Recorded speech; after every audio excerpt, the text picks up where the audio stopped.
టాలీవుడ్లో ఇప్పుడు ఎక్కడ చూసినా ఒకే ఒక్క పేరు వినిపిస్తోంది. అదే అఖిల్ అక్కినేని లెనిన్. ఏజెంట్ లాంటి డిజాస్టర్ తర్వాత అఖిల్ కెరియర్ ఖతం అనుకున్న వాళ్లందరికీ తన బాక్సాఫీస్ సునామీతో గట్టి సమాధానం చెప్పారు అఖిల్. ఈ సినిమా బ్లాక్ బస్టర్ హిట్ కావడంతో తాజాగా నిర్వహించిన సక్సెస్ మీట్ ఇప్పుడు ఇండస్ట్రీలో హాట్ టాపిక్ అయ్యింది. అసలు ఆ వేడుకలో అక్కినేని నాగార్జున ఎందుకు కన్నీళ్లు పెట్టుకున్నారు? టాలీవుడ్ మేకర్స్కి ఆయన వేసిన వార్నింగ్ ఏంటి? ఇప్పుడు చూద్దాం. జూలై 10న ప్రేక్షకుల ముందుకు వచ్చిన లెనిన్ సినిమా మొదటి ఆట నుంచే పాజిటివ్ టాక్తో దూసుకెళ్తోంది. ఈ నేపథ్యంతో ఏర్పాటు చేసిన బ్లాక్ బస్టర్ వైభవం వేడుకలో అక్కినేని నాగార్జున మాట్లాడిన మాటలు అందరినీ కంటతడి పెట్టించాయి. అభిమానుల అరుపులు.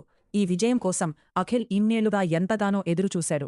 ఈరోజు మా ఇంట్లో నిజంగా పండగ వాతావరణం నెలకొంది అంటూ నా తీవ్ర భావోద్వేగానికి గురయ్యారు. నాగ చైతన్య కూడా ఈ వేడుకలో తమ్ముడు అఖిల్ సక్సెస్ గురించి మాట్లాడుతూ ఎమోషనల్ కావడం, అఖిల్ కళ్లలో ఆనంద బాష్పాలు చూడటం అక్కినేని అభిమానులకు పండగలా అనిపించింది. ఇదిలా ఉంటే ఈ సక్సెస్ మీట్లో నాగార్జున కేవలం సంతోషాన్ని పంచుకోవడమే కాదు, టాలీవుడ్ మేకర్స్కి ఒక గట్టి కనువిప్పులాంటి నిజాలు చెప్పారు. హాలీవుడ్ డైరెక్టర్ క్రిస్టోఫర్ నోలన్ సినిమాల విడుదల డేట్స్ని ఒక సంవత్సరం ముందే ఫిక్స్ చేస్తారని, కానీ మన దగ్గర మాత్రం చివరి నిమిషం వరకు టెన్షన్ ఉండే టెక్నాలజీ మారాలని ఆయన గుర్తు చేశారు. నిన్నే పెళ్లారదా, అన్నమయ్య లాంటి మా పాత సినిమాల సమయంలో విడుదల కనీసం నెల రోజుల ముందే కాపీలు సిద్ధంగా ఉండేవి. కాని ఇప్పుడు ఆ పద్ధతి పోయింది అంటూ నాగ్ ఆవేదన వ్యక్తం చేశారు. పోస్ట్ ప్రొడక్షన్ పనులకు కనీసం 2 వారాల ముందు సినిమా ఇస్తే ఎంత అద్భుతమైన అవుట్పుట్ వస్తుందో లెనిన్ విషయంలో అదే జరిగిందని ఆయన క్లారిటీ ఇచ్చారు.